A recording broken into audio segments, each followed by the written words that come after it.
You're watching an industry go from an underground, what I like to call the Wild West days, into a respected, legal, licensed industry. There's endless business opportunities. It's like the internet boom. Do you represent the new generation of cannabis entrepreneurs? This is America's new hot industry. So it's always important to make sure that you have high-quality pot. With the medical marijuana, you take a hit of it, you're starting to feel, okay, I hurt, but I really don't care that I hurt. We know that the production of marijuana supports all the other drugs. It's tied into so many other crimes. Wait, search warrant! Yes on 19 is a yes for personal liberty. Yes, we cannabis. There is nothing that any state or the federal government is going to be able to do to stand in the way of legalization of marijuana. Nothing. After more than 70 years as an illegal drug, could it be possible that marijuana's moment has arrived? Medical marijuana laws are already on the books in Washington, D.C. and 15 states, and support for legalizing marijuana has never been greater. I'm Trish Regan. In the next hour, we'll take you inside a flourishing pot industry, one that's moved out of the shadows and into the mainstream of American life.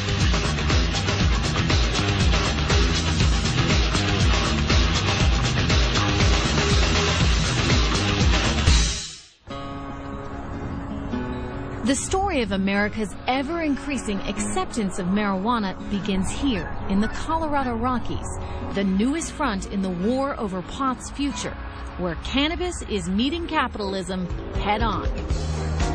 We're going to do a quiche today. Quiche gives you a lot of options. Once a month at his downtown Denver restaurant, Chef Scott Duras teaches a cooking class. Stirring that up there. It's well attended. We're going to throw some mushrooms in that bad boy. Mostly retired and affluent boomers. It's nice to see a lot of familiar faces in here. It's exactly the market Duras and his wife and business partner, Wanda James, want to reach. What we're seeing, which is really interesting, are older people, I would say over the age of 30, and definitely women. Tons of women. Women. And these women are your mom, you know, your grandmother. I mean, these are women that you see, you know, at the post office, at the daycare center. Remember, it's quiche.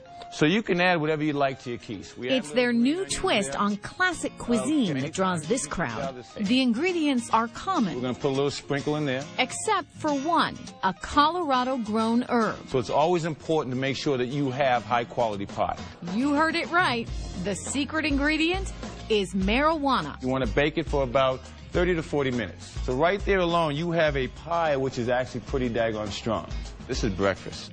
Pot is going mainstream. Come over here, guys. Give me love. Give me love. And leading the way are people like Scott and Wanda. They're one of Denver's power couples. Kingston, come here. Prominent in the local political and business scenes. He's a former Marine. She's an ex-naval intelligence officer, a successful PR executive, and a top political fundraiser.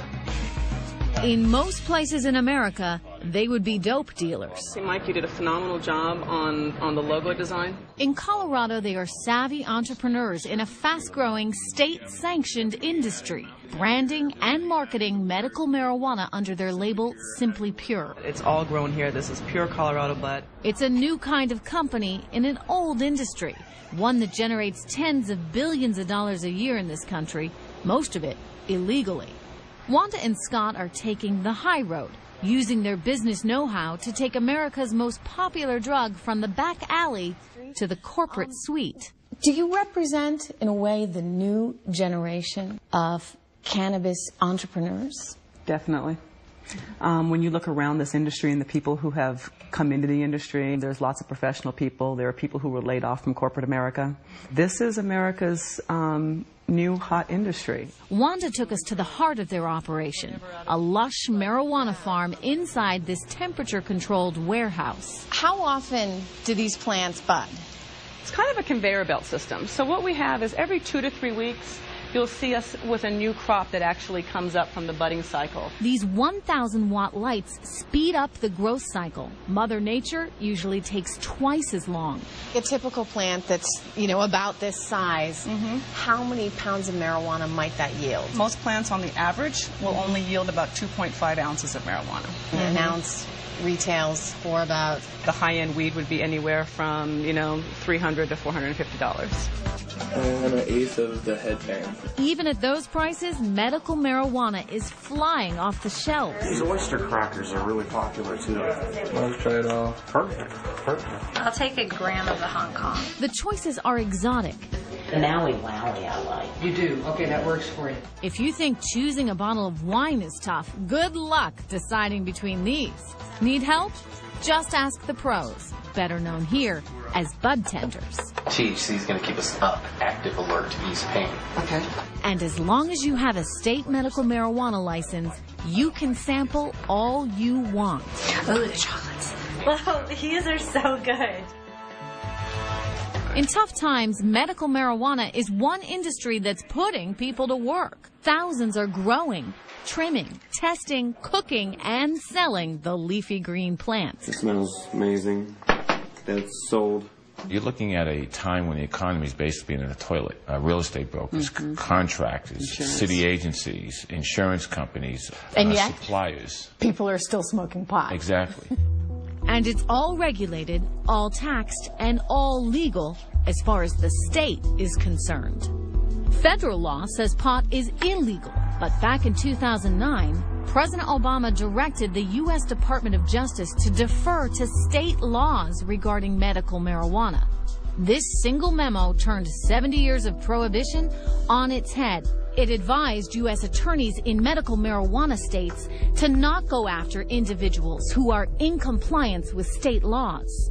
The threat of raids by the Drug Enforcement Administration seemed a thing of the past, and Colorado's cannabis gold rush took off. Suddenly, people applied for medical marijuana licenses in droves, flooding the health department with more than 500 applications a day.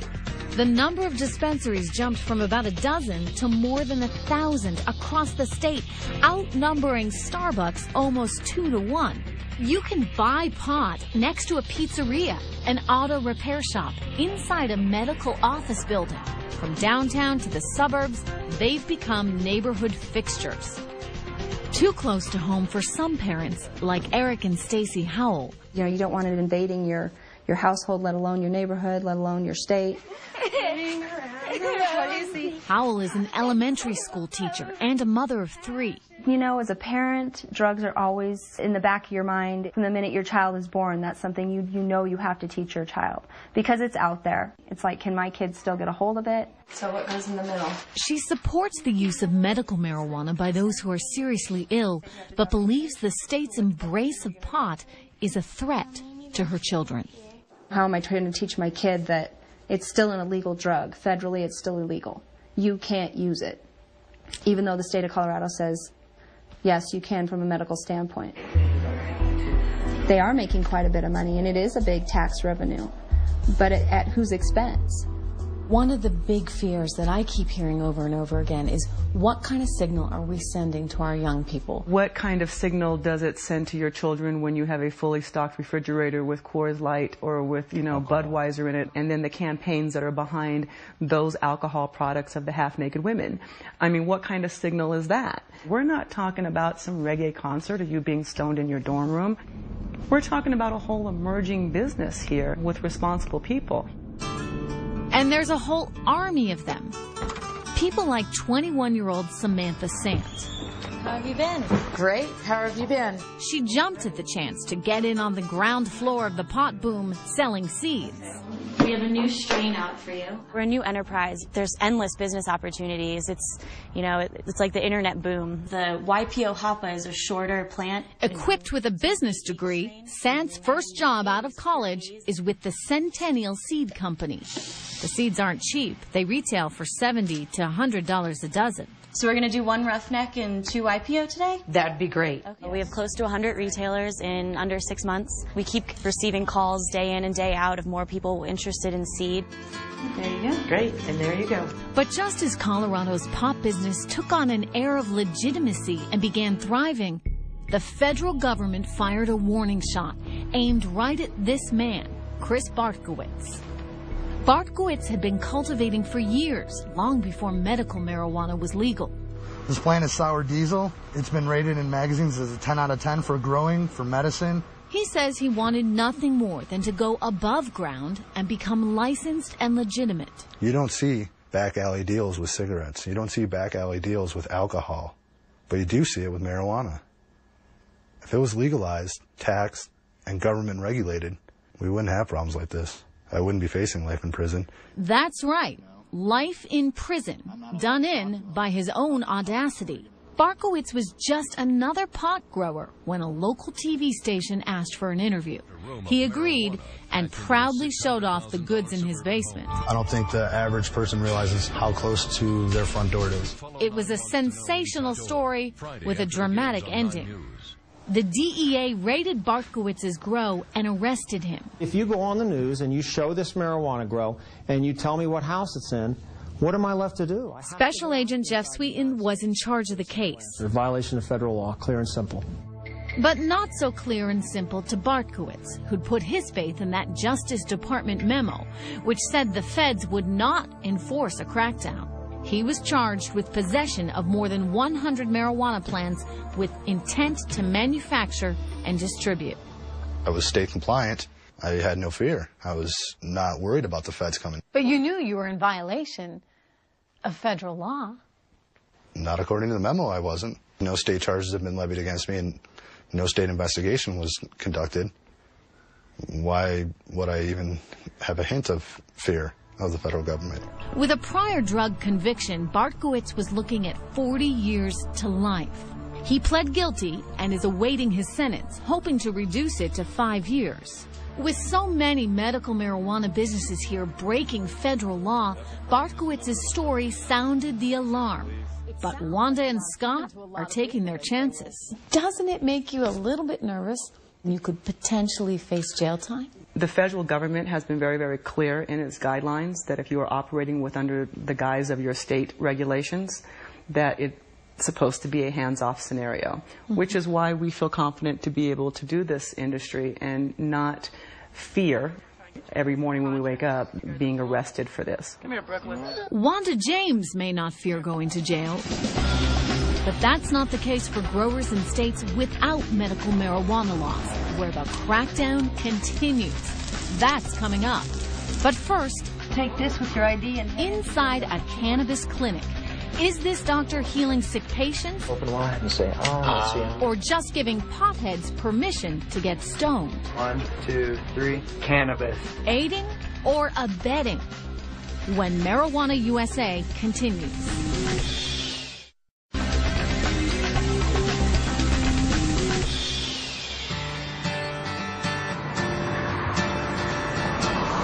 take this with your ID and head into room number 2 where it says... In a busy clinic near Denver, a steady stream of patients files in to see a very popular doctor. How you doing? Have a seat there. They fill out a detailed questionnaire, and then James Boland, MD, gives each one a routine physical. Now watch the fingers. Watch them go over there.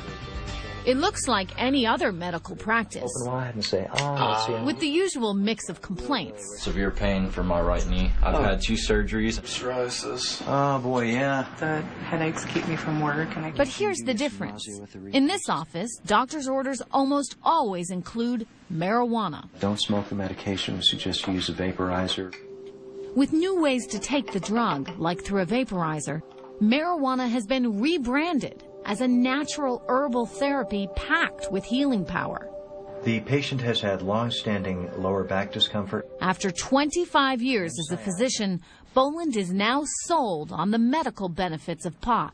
How long have you believed in marijuana as something that can combat pain? Probably about 2 or 3 years. It wasn't until I came upon some occupational medicine patients that had just absolutely intractable back pain, and lo and behold, they said it helped them. Their request for increasing doses of narcotics started to level off. You get any funny feeling tingling in the fingers when I do that? Doctors can't prescribe marijuana because it's classified as a Schedule I drug, like LSD.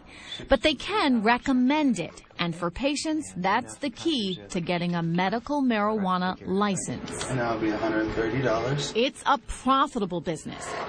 Boland and the team here at Relaxed Clarity have brought in more than $1 million in just their first year. Free optional high five. Congratulations. They've given some 10,000 patients the go-ahead to buy pot. I want you to look at the camera, and I want you to say cannabis. 1, 2, 3. Cannabis. What happens once everybody gets their recommendation? What do you do then? Well, that's the beautiful thing about this program. From a business perspective, everybody renews every year, and they have to get the same reevaluation that they did initially. So you're going to have a steady clientele potentially for years. That's correct. It's just like getting a haircut. A month or so from now, you're going to need another one. Go make us proud, and we'll see you next year. Thank you. Okay? Critics call it medical excuse marijuana. Try the strawberry coffee. Yeah? And say it's just a cover for potheads looking for a license to get stoned. Some people say you're running a prescription mill. I would dispute that characterization. We examine every patient. We look at medical records when we can get them. I apply the same observation, the same rationale that I would in any decision that I would make medically. During our visits to the clinic, we noticed that Boland signed off on nearly everyone who walked through the door. Okay. We saw just one patient get rejected. Who was your orthopedic doctor, do you remember? God, I do not remember. The state's pretty strict about making sure that we have some real hard, fast, specific findings. Do you ever get people in here that you clearly know just want this for recreational purposes? Yes, we do, and we deny those people. I should write a book one day about some of the things that I've seen. I mean, will they be that blatant? Will they say, hey, doc, I need a recommendation for this. Come on, just give it to me. Yes, there have been a few people that have come in saying that, or somebody who says I have back pain or my knees hurt, and then they make this aerobatic pirouette up onto the exam table. Do you have any other questions? Some may dismiss the legitimacy of medical marijuana, but patients like Scott Snuffer do not. He's been living with a rare blood disorder. Recent surgeries and infections related to the disease have left him with a distended abdomen and in severe pain. He wasn't satisfied with the prescriptions his doctors had to offer. What kind of pain pills were they giving you? Vicodin, OxyContin, morphine at one time I had liquid morphine that they had given me that was very strong but worked for like a half an hour and then it would wear off. So these weren't helping you with your pain? They weren't helping me. They weren't helping long term. I'd feel good for about an hour, then I'd start hurting again, and then when the 2 hours came, I was like, I gotta have more. I need some more. And I was starting to get scared that I was getting addicted, but I was also just scared because I was in pain 24/7. Not only would the relief wear off quickly, the drugs had intense side effects, including hallucinations. When that became unbearable, Snoffer decided to look for relief at the end of a pipe. Has it helped? It's helped greatly. And with the medical marijuana, you take a hit of it, and within anywhere from 10 seconds to 5 minutes, you're starting to feel, okay, I hurt, but I really don't care that I hurt. It's not that big of a deal. Snoffer now takes fewer pain pills, and he can do some things he couldn't do before, like cheering on his son Quentin. Quentin and his brother Easton say marijuana has helped their dad. Sorry. Has the marijuana made that big a difference? It really has. He's more with it. He knows what's going on, and we can talk to him now.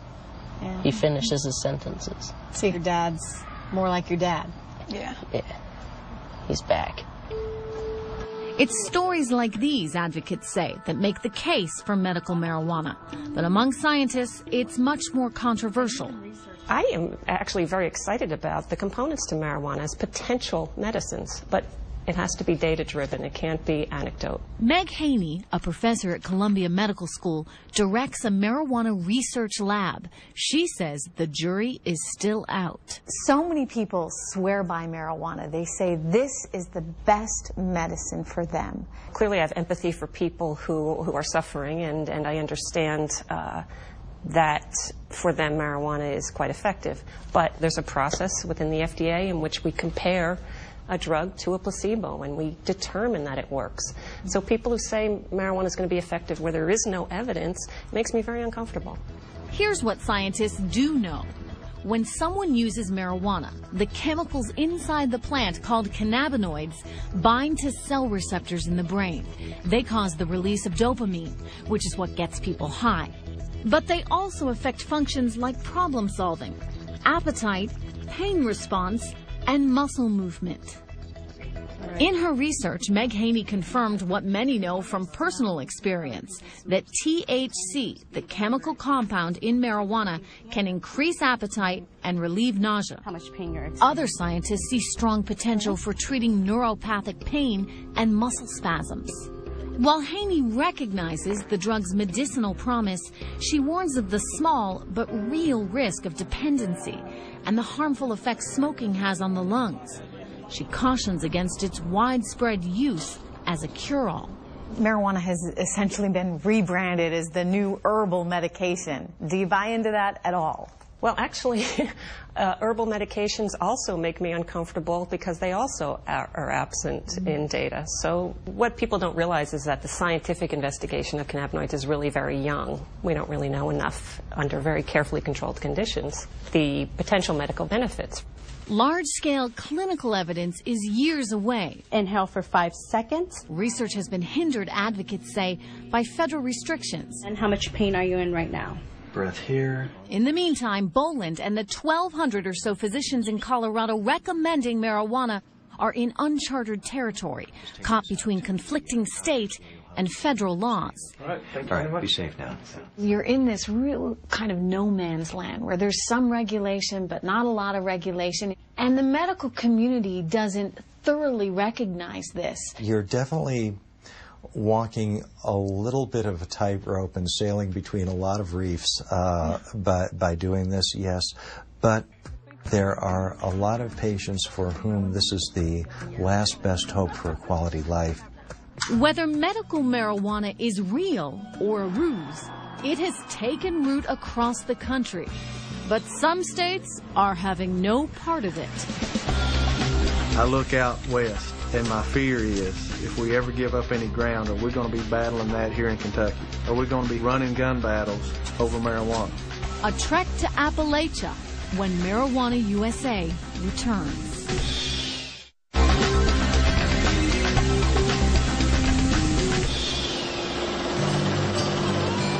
This is cannabis country. Down below, hidden in the wilderness of Kentucky's Appalachian Mountains, are gardens of marijuana worth at least $1 billion. All of it illegal. There may be a growing acceptance of marijuana across the country, but not here in Kentucky, where a small army refuses to go down without a fight. They went up through there, didn't they? I'd say this is probably it for us. Lieutenant Brent Roper is the commander of Kentucky's marijuana strike force. He leads 120 men and women from state and federal agencies as they hike up and down plunging hills. They work in 95-degree heat and extreme humidity, combating the relentless onslaught of weed. We have a pill problem, a meth problem. We've got other drug problems, just like everybody else does.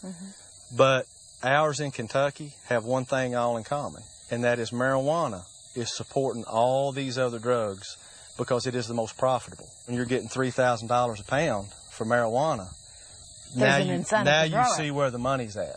Lieutenant Roper was raised in eastern Kentucky and knows that pot has always been part of the culture here. Traditionally, it has always been, you know, the cash crop in Kentucky. And I can always remember, you know, how readily available marijuana was at that age growing up. and that it was probably easier to get than a pack of cigarettes. In 1972, when Roper was a child and the counterculture was in full bloom, a commission appointed by President Nixon studied the marijuana question. If a person does, by any chance, use it, that person should not be stigmatized with a criminal sanction. Nixon rejected the recommendation to decriminalize marijuana and instead declared a war on drugs. It is necessary to wage a new all-out offensive. The federal government's 40-year campaign against marijuana continues today. There's no easy accounting for this illicit trade, but seizure records indicate that cultivation has spread to all 50 states. The U.S. is now among the world's leading producers of pot. Kentucky's marijuana production is estimated to be worth at least 3 times the value of its tobacco crop. And so far, demand for the plant has outstripped the ability of law enforcement to snuff it out. But they try. Their mission starts up here, as hawk-eyed spotters in DEA choppers scour the ground below. Yeah, there's one right here under us, right in here. Typical plots used to have as many as 1,000 plants, but those are too easy to spot from the air. Now, growers have as few as 5 plants in many more plots, which helps them avoid detection sometimes. There's some right under us on the right. Okay. If they haven't started budding yet, we'll do this. Chop it up in as many pieces as we can, make sure the root system's gone, toss it out through here. Growers can and do resort to violence to protect their crop. Many use firearms, explosives, and booby traps.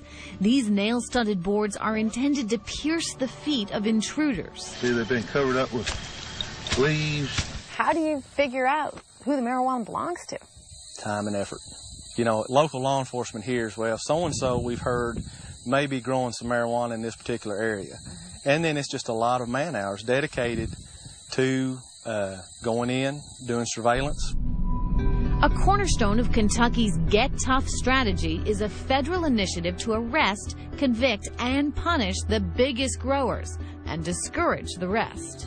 I mean, there's always going to be somebody out there who's going to take the risk to try to grow it. What we want to do is get to a point where the risk, you know, is outweighed by the consequences of what happens if you get caught. With jobs disappearing in the coal mining and tobacco industries and 1 out of 5 people here living below the poverty line, there are those willing to take that risk. For John, who asked that we use only his first name, life hasn't been easy. There's just nothing. You can't make money on tobacco. You can't make money on anything. To get by, he raises goats and lives off his land, hardly the life of a drug kingpin. But in 2009, he was one of more than 600 marijuana growers arrested by Lieutenant Roper's team. They got me on the ground, and the one was standing on my head with an AR-15 automatic assault rifle pointed at my head. He was charged with cultivating 150 marijuana plants, a federal offense that carries a sentence of 5 to 40 years in prison, something he says he didn't consider when he threw down some marijuana seeds. All the factories are shutting down, moving, so if you want to make any type of a living at all, it's really the only way, and the demand is so incredible. He pled guilty to growing 30 plants. After 90 days in jail and a hefty fine, John says he'll never grow marijuana again. But there are others to take his place. Is it realistic to think that you ever get rid of marijuana completely in Kentucky? There's no way. So the Kentucky mission continues with no end in sight. In this steep and rugged terrain, some plots are virtually inaccessible. Clear on your left, sir. Clear the ropes. 10 Black Hawk helicopters transport 40 state troopers to rappel into the tiniest gardens in the most remote spots. They've been right here for more. They burn through fuel and taxpayer money. $800 an hour, 8 hours a day, $1.4 million a year. How many plants is that? 7. It's now the end of the harvest season here in eastern Kentucky, and authorities are wrapping up their search and destroy campaign. They've actually confiscated less marijuana this year, but they say that's not a sign of failure, but rather proof that the state's zero-tolerance policy actually works. How can it be a success if you're cutting fewer plants? You know, in the early 90s, if you're cutting 1 million plants, but you're only getting maybe 30% of it, you know, it's a start. Where we've progressed to in 2010 is we're cutting, 250 to 350,000 plants. The snapshot is we're probably getting around 60% of what the plant count is here. By the end of the 2010 season, Roper's team destroyed more than $600 million worth of marijuana. And he vows that Kentucky will be the last state ever to legalize pot as just another taxable commodity. Why would anybody ever consider that legalizing one more drug, especially one that we are winning, why would you ever consider that just for money? Because in the end, you're going to lose. You'll lose. And that's the fear, that legalizing pot would lead to more people smoking, more crime, and more dangerous drugs. Or would it? You go to many places like this where people are smoking in the street and the police don't say nothing. And I think it's a good policy. When we come back, a trip overseas to the most permissive pot culture in the world. And no, it's not Amsterdam. That's next when Marijuana USA returns.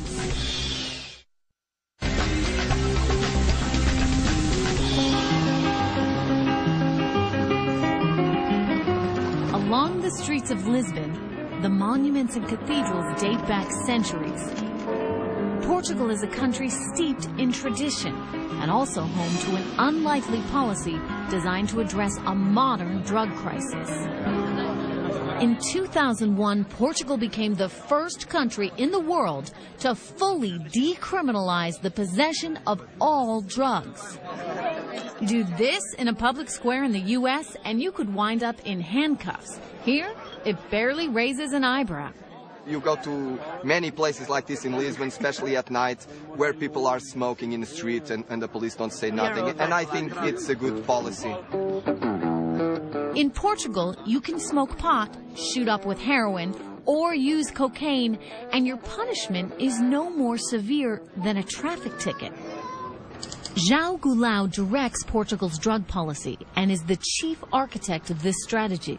You took a very innovative, very aggressive, and a lot of people would say very risky step.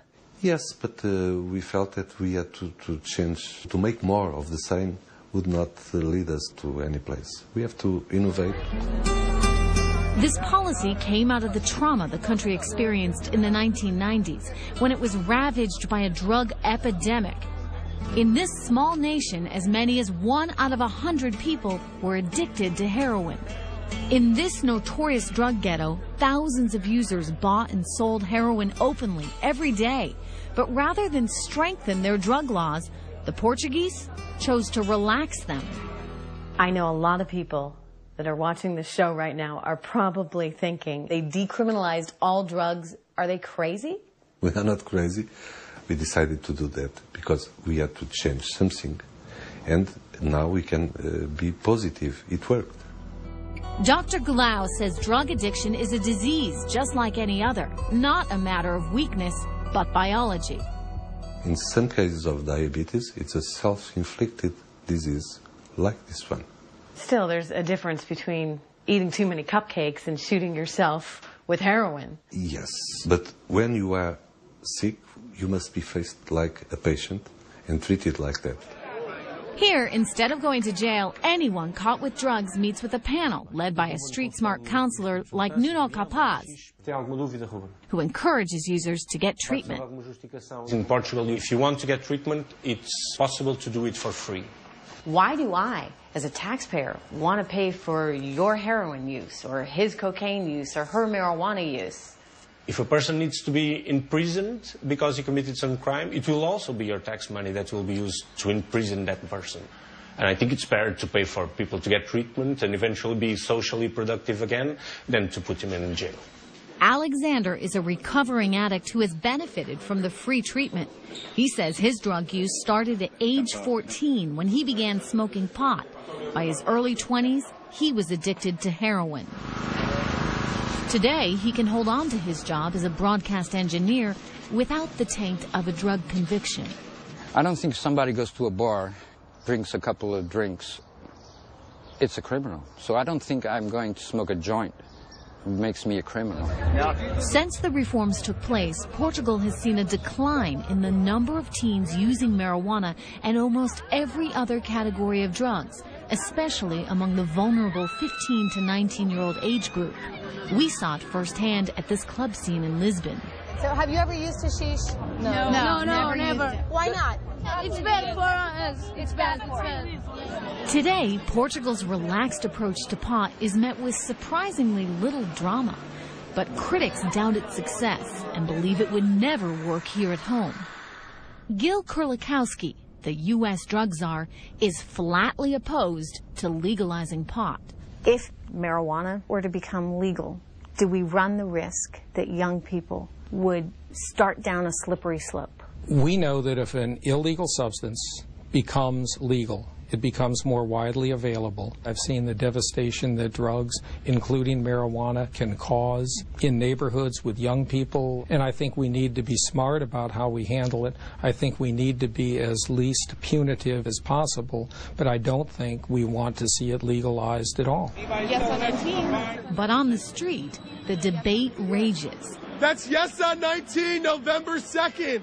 In California, the birthplace of America's marijuana movement, there's a push to become the first state to legalize pot for recreational use. So do you think we can count on you to vote yes on Proposition 19 tomorrow? On the 2010 ballot, the effort was called Proposition 19, an historic campaign led by a successful pot entrepreneur named Richard Lee. Because one plant's illegal under federal law. Lee wrote the measure, which proposed that any resident over the age of 21 be allowed to grow, possess, and use small amounts of pot for any reason. Why let one more genie out of the bottle? You've already legalized tobacco. You've already legalized alcohol. Alcohol prohibition didn't work, and cannabis prohibition isn't working either. You know, it's hypocritical, unfair, and unjust to lock up people for cannabis while we not only have booze legal, but advertised like soda pop. Medical marijuana is already legal in California. The Royal Kush is pretty good, too. And this Oakland neighborhood may be the unofficial capital of the state's thriving pot culture. Here, Richard Lee runs his cannabis college, called Oaksterdam University.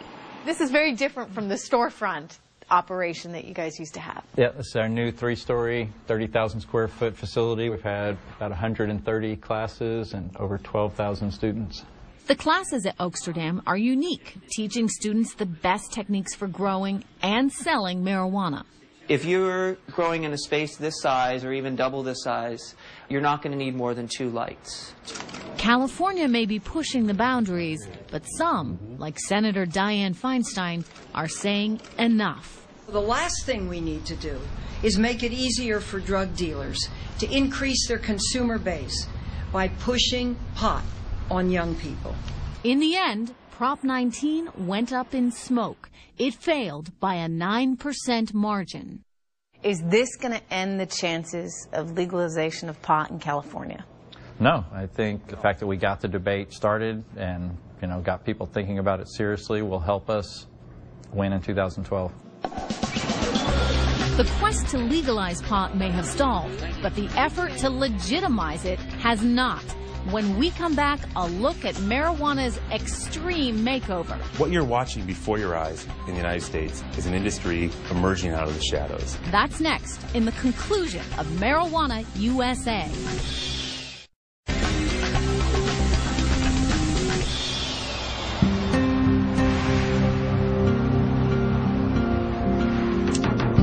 Across Colorado, they are springing up like weeds. Pot gardens, like this one, owned by Scott Dura. one of a growing breed of entrepreneurs making the most of the state's new medical marijuana laws. Dara is one of thousands in this fledgling industry finding their way through a thicket of conflicting rules.